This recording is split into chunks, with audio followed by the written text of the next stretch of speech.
channel. Today we're going to be reading the entire Harry Potter series. Well, hopefully the entire, but I'm going to try and read as many of the books as possible.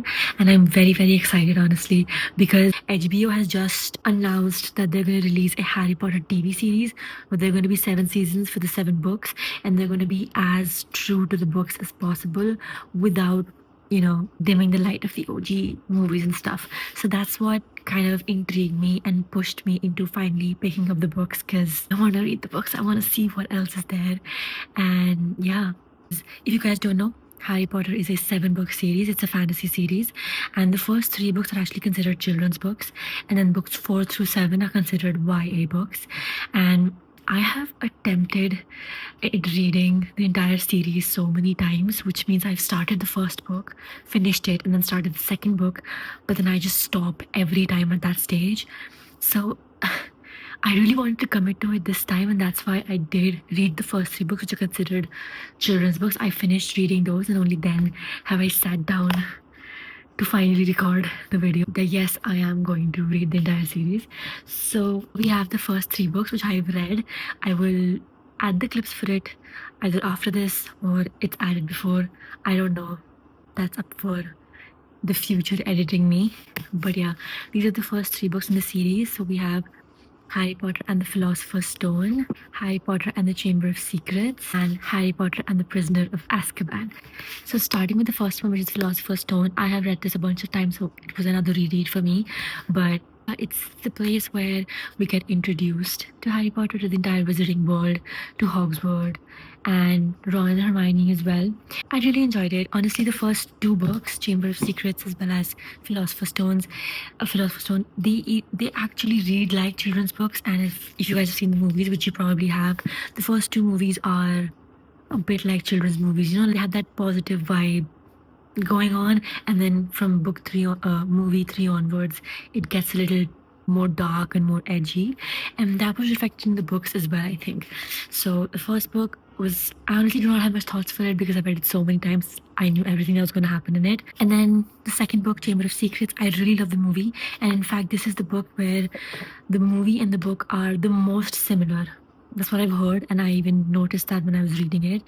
It's a short book, and the movie really picks up everything, even lines and dialogues from the book. So I really enjoyed that experience of first reading this book and then watching the movie and seeing, oh yeah, I read this, So it was a great experience. That being said, the first 2 books I feel like are the only ones that actually have a lot of similarities with the movies. Like the movies have actually been picked up from these books, like completely.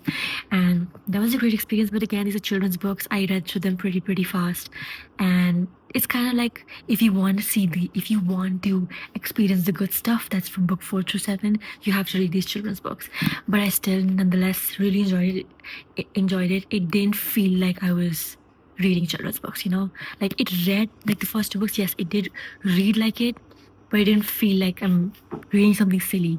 And then coming to Prisoner of Azkaban, this is the third one, and I really love this book. Prisoner of Azkaban is one of my favorite movies, and till now it's one of my favorite books as well. That being said, the movie has not included some pretty important plots that are in the book.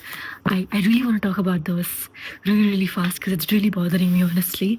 So if you guys want to skip this part, you can, but I'm not giving any major spoilers. But there are, I think, 2 main aspects which the movie does not include, which I think really enhances the story of Prisoner of Azkaban. First is the Quidditch games, right? In the movie, we only see one Quidditch game being played against Hufflepuff, where Harry, falls from the sky.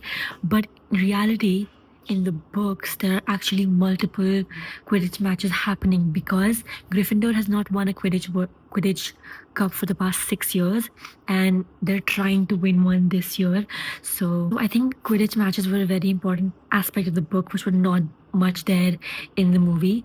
Also, another aspect related to Quidditch, we have a few not main characters, but few important side characters that are introduced in the 3rd book through Quidditch, but in the movies, they're introduced in the 4th movie. So in the Hufflepuff Quidditch match that happens in the movies, the Hufflepuff Seeker is just a random guy, right, who is shown to also fall from the sky. But in the books, it's Cedric Diggory. the guy who was selected for Goblet of Fire, the wizarding contest. Cedric Diggory, he is the seeker for Hufflepuff team, and Hufflepuff, Cedric Diggory actually wins the match at that time. And then later on, Gryffindor plays against Hufflepuff, which is the blue house, and the Hufflepuff seeker is Cho Chang, again another person who was introduced in the movies in the fourth movie. And I think that was a very important aspect. And also, obviously, Gryffindor wins the Quidditch Cup in the book, which is a major event for them because, like I said, they haven't won one for almost 6 7 years. So I feel like that was something that could have. I mean, obviously, you don't have that much time in the movies, but I feel like in the upcoming series that's going to happen, where they're going to, where they said they're going to be more truer to the story, I feel like that's going to be a pretty good plot point.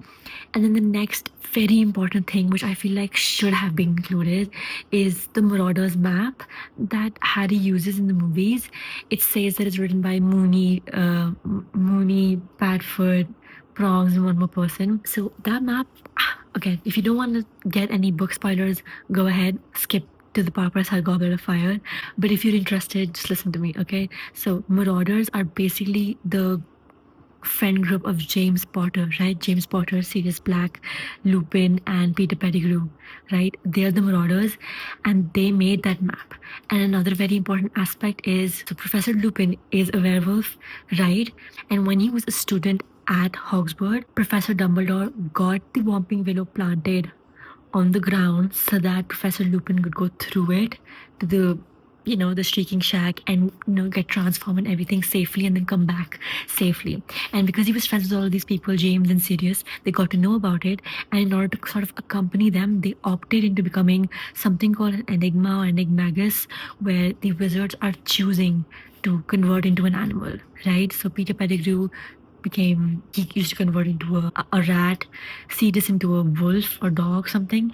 And James Potter also used to convert into something which was just not even mentioned in the movies. He gets converted into a goat, like the Patronus charm that Harry gets, that kind of goat. And I feel like that was such an important plot point in the movies, in the book, which definitely should have been in the movies, even if the movie was like 15 minutes longer, because it's just, I feel like that really added to the beauty. So those were the first 3 books. I really enjoyed them, and I saw the movies for these as well. Now we're finally moving on to books 4 through 7, which are considered YA and are also the movies where they get a bit more mature. So I am going to start Harry Potter and the Goblet of Fire. I actually got the new covers for this, and this is so pretty. I mean, it literally doesn't look like a book cover. It looks like I have a painting in my hand. It is so pretty. Look at this. Are you looking at it? It's so pretty. And yeah, Goblet of Fire, when I was growing up, was my favorite movie because of the entire contest, the wizarding tournament, and all of that stuff. So I'm really intrigued to see what happens in the book, because Prisoner of Azkaban was a 300-page book, but still there were some very important, or not important, but like really intriguing and interesting plot points that were not included in the movie. Now this Goblet of Fire is a 600-page book, so I'm pretty sure there are a bunch of stuff in this book that are not there in the movies, and I'm just dying to read those. So yeah, let's get started, honestly.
have read more than 400 pages of this book, and it still says 45%.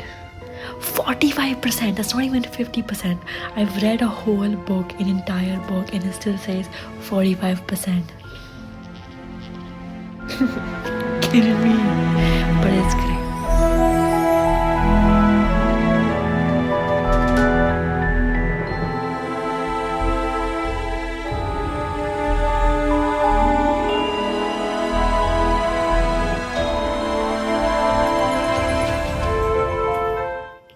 Hi guys, I've been trying to set the angle for this for a very long time. Now I don't know what the angle is. I just hope you guys can see me. Okay, so I haven't spoken to you guys in a while, so I thought I'll just come here really quick and give you an update, So as you guys saw, I did finish Goblet of Fire a few days ago, and I did not really have a lot of thoughts for this book. That's why I straight away jumped into the next one, which is Order of Phoenix. But now I'm a good 45-50% into this one as well, so I thought I'll just take a break and discuss a few things that I think can be discussed at this point. So talking about Goblet of Fire, the reason why I did not have a lot of thoughts was because the plot was pretty much the same as that of the movie. Like I was expecting a lot of differences, but there really weren't that many differences. When I started off the book, we start off with the Quidditch World Cup scene, and in the movie, it's a very short scene, like very little stuff happens. But in the book, it's a good chunk of the book, and there's a lot of plot happening over there. So that's, I think, the major place where the book and the movie are different. And I was obviously very, very intrigued to read it, so I was having a great time. Then once the plot moves over to Hogwarts, to the school, the plot is pretty much the same as that of the movie. There are parts that have been left out from the books, because obviously if you're making a movie out of plot, something have to be left off, so that was not a problem. But then over the 60% mark, things started picking up once again, and I was intrigued. I binged the rest of the book in one sitting from 60% onwards. So yeah, that was a great time. But yeah, when it comes to differences, it's just the Quidditch World Cup, which I felt like was a major difference. If there is anything else, I'll probably let you guys know later on, because I can't think of anything else right now. So I started off with Order of Phoenix. This is a huge book. It's like 900 pages, and I'm actually reading on my Kindle because it's just difficult opening up such a thick book to make sure that the spine doesn't crack. So I'm reading it on my Kindle. But anyways, off the bat, this book has been so interesting. Like Order of Phoenix, I think it's one of the movies in the Harry Potter series which I don't remember much of. Like I only remember small scenes. I don't remember the entire plot of the movie. So for me, reading this book, it's like reading a completely new plot. And then again, it's a 900-page book. There has to be stuff left out of, in the movie. So I'm having a great time reading Order of Phoenix. Even though it's 900 page, it's very easy. Like it's very easy to read, and because the plot is so interesting, I've been flying through it. Like I literally started this book yesterday, and currently I'm 45% through the book. So I'm having a great time, honestly. Talking about differences, I think because I do not really remember what the movie plot is, but I feel like at this point there is one difference, maybe, I'm not sure. It's the way the characters are responding to things, right? At the end of the day, they are 15 years old, 16 years, I think 15 in this, yeah, 15-year-olds, and 15-year-olds fight, they bicker over small things. It doesn't matter that Voldemort is out to kill them. They're still 15-year-olds. So I think that part has been shown very realistically in the books, because they're bickering over things, they're having fights, they're getting mad at stupid things. And yeah, I think talking about differences for Order of Phoenix, I will be able to let you guys know much better once I'm done with the book and done with the movie as well. So hopefully the next time I talk to you guys will be when I finish this book and the movie. And yeah, I'm honestly really enjoying this book. Like I said before, I think this might be one of my favorite books in the series so far. We have not read two major books in the series yet, but I am really enjoying it. The whole Ministry of Magic involvement that's there in this plot. Professor Umbridge, I hated her in the movies, I hate her in the book even more probably. But yeah, having a great time, honestly.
Hi guys, so I haven't spoken to you guys in a while again, but I think the last time I spoke to you, I was in the middle of Order of Phoenix. I like halfway through the book, and I have, as you guys have seen, I have obviously finished this book now, and I loved it so much. Order of Phoenix was one of those movies that I never really remembered the plot, even though I've watched it multiple times, and I just never actually gave Order of Phoenix much importance. But then reading the book and then watching the movie again, it's just such a I think such a pivotal plot points and everything in this book. And I remember saying that when I was reading this, that I'm really looking forward to see what all has been left out from this book in the movies, because it's such a thick book. There has to be a lot of things that have been left out. But honestly, I feel like nothing important was missed out. And reading these Harry Potter books are actually making me appreciate the movies so much, because it just shows how well those movies have been made, where everything of importance, everything that makes this universe the universe that it is, that the best magical universe ever, they have not let go of those things. They have kept those things they have portrayed those things very, very nicely. And yeah, I love this book. Since it is such a big book, obviously there were parts where nothing very interesting was happening, because it also focused on like the day-to-day life of the students, right? Because they're in their fifth year, and that is when they have to give that wizarding exams. So there was a lot of, what's happening in their daily lives, how they're studying and stuff, how they're worrying about Voldemort. At the same time, they have to worry about their exams. And one important thing, not exactly important, but one major thing in this book, which is not there in the movies, is that Ron actually starts playing Quidditch in this book. So there's a lot of Quidditch matches, a lot of classes because of the exams, and then obviously the main plot of the Order of Phoenix and Voldemort, that has been preserved pretty well in the movies. There is one thing that is different. It's the prophecy. Okay, so in this book we come across the prophecy that was set, or prophecy there is, about Harry Potter and Voldemort as to what's gonna happen and stuff. So it's like a good 5-liner prophecy, and I feel like in the movie, not feel like, I know in the movie they literally just had the first 2 lines. The next 3 lines they have let go of, and I understand why they've done that, because those extra few lines in the prophecy leads to a lot of deeper conversations between Dumbledore and Harry Potter at the end of this book and through the next book as well, which I feel like would have complicated the movie and extended the movie time a little too much. So I get why they removed that part, but I'm honestly a bit glad they removed it, because then reading this book, experiencing that part of the plot that I have not seen before, was honestly very interesting and very intriguing. And like I said, the conversations that Dumbledore and Harry Potter were having because of that said prophecy, it was very interesting, and I really, really enjoyed this book. And I immediately, before even stopping to update you guys, I stepped to the next one, which is Harry Potter and the Half-Blood Prince. This is the 6th book, and I honestly thought till now that Order of Phoenix was my favorite book, but then I'm like, oh no, this is my favorite book. Which, I mean, I feel like every book that I'm reading in the series, the next book that I read is becoming my favorite, which is honestly the mark of a great series, honestly. And yeah, about this book, I enjoyed it for multiple reasons, right? First of all, we see a lot more relationships blossoming or blooming, whatever you want to call it, in this book. Ron and Hermione start getting like a bit more open about their feelings. Ginny and Harry get into this, and I feel like Ginny's character in this, I appreciated her so much. I loved her so much, because in the movies Ginny literally does not have any personality, but in the book she has such a strong personality, which is what you would expect from Harry's girlfriend. So I really enjoyed this from that point of view. And then coming to the Voldemort related aspects of the story as well, I really enjoyed this. Again, I have not rewatched the movie yet. I am going to rewatch it tonight, but I feel like there isn't really much that has been left out of this in the movies as well. And yeah, this book also made me a little bit teary-eyed. I mean, none of the other books have, even though there have been, I mean, literally, 4th book, Cedric Diggory died. 5th book, Sirius Black died. 6th book, Dumbledore died. I did not cry at the earlier two, but I feel like the way Dumbledore's departure was written in this book was very heartwarming. Not heartwarming, heart-wrenching. Not heartwarming. Yeah, overall, I loved every aspect of this book. I really did. The relationships that were in the book, the conversations that we were having between Professor Dumbledore and Harry Potter was so interesting. Honestly, reading those parts, it felt like I was not even in this real world. I was in this world when I was reading those parts.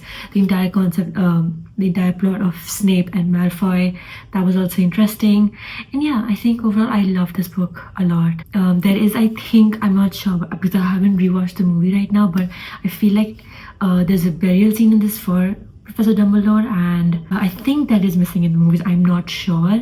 And there's also the conversation between Ginny and Harry that happens at the end of the book where he says it out loud that I need to step away from this relationship because I need to go and, you know, do the work that Professor Dumbledore and I set out to do. So I feel like those having those conversations, having those scenes in the book really rounded off this book completely for me, and I loved it. And it really felt like the, you know, the penultimate book in the series, the penultimate plot in the series. And honestly, I finished this last night, and I'm really happy that I've got the next book here because I could not have waited anymore. Okay, so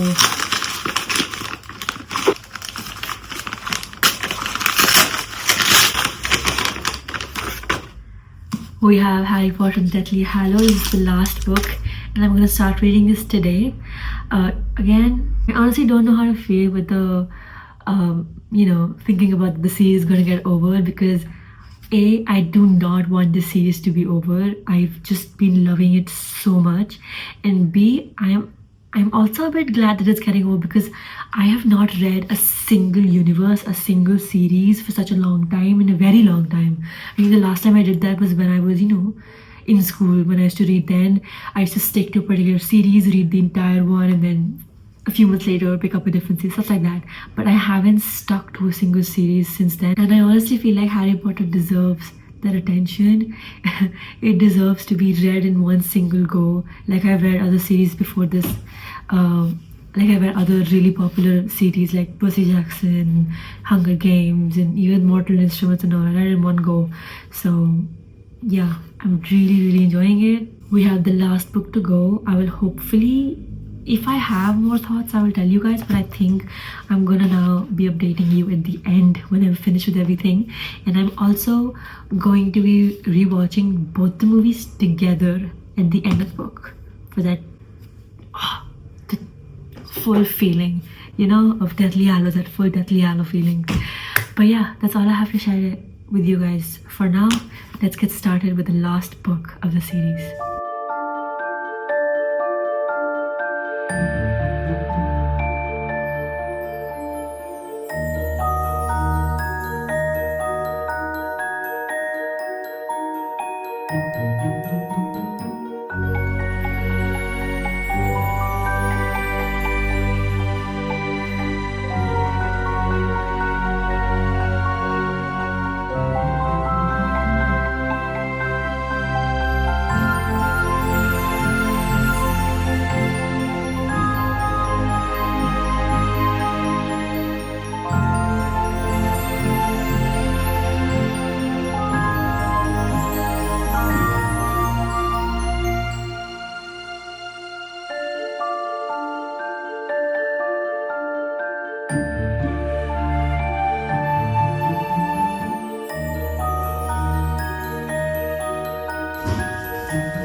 Hi guys, I don't know if I'm crooked or not because you're resting on my blanket, but this is the only makeshift tripod I could make. But it's actually been quite a few days later.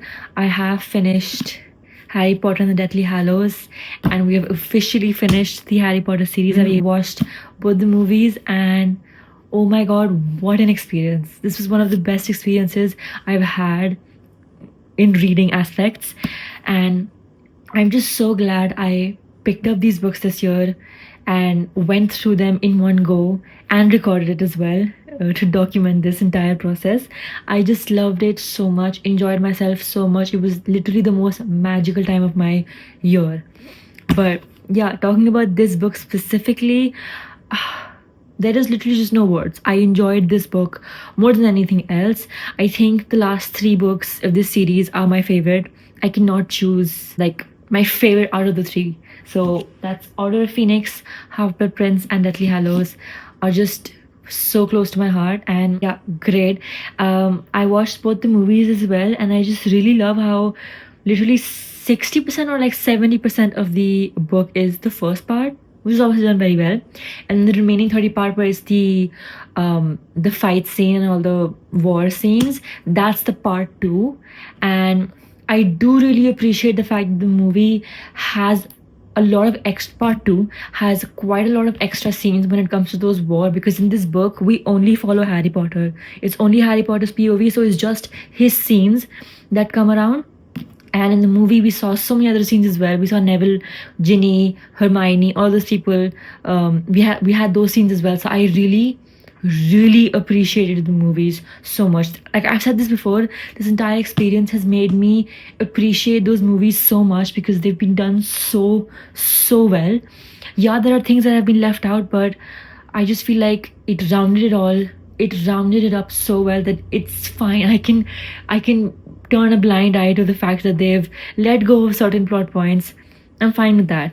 So I don't exactly remember if they've left anything major in the Deathly Hallows plot, but oh wait, yeah, they have actually left quite a few things. So the entire story of the Deathly Hallows, like the 3 stuff, the 3 things, the wand, the stone, the invisibility cloak, the movie does show what the Deathly Hallows are, but they don't go much deeper into it. The book does. It shows how those Deathly Hallows are actually personally affecting Harry Potter, how they personally have affected or related to Lord Voldemort or to Albus Dumbledore. So that aspect of the book was so good, and because it's not there in the movies, it felt like a new plot that I'm reading, and I really enjoyed that.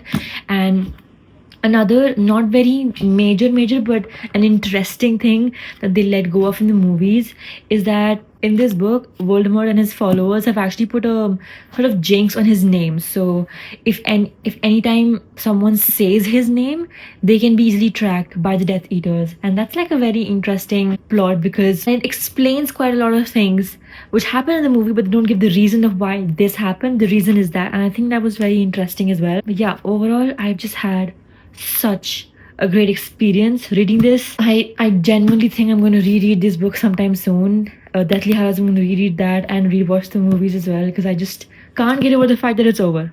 I just cannot. And I enjoyed this so much. 5-star, 6-star, 7-star, 10-star series. But I'm not going to get the first 3 books because they're very fragile. But these are not. And I am so happy. I'm so happy I picked up this book. Literally no other thoughts. And yeah, I really hope you guys enjoyed this video. It will take me quite a lot of time to edit this, so you'll probably be seeing this end of December or January probably next year. But I honestly had a great time, this entire experience. I really hope you guys enjoyed this video, and I'll be seeing you guys very soon.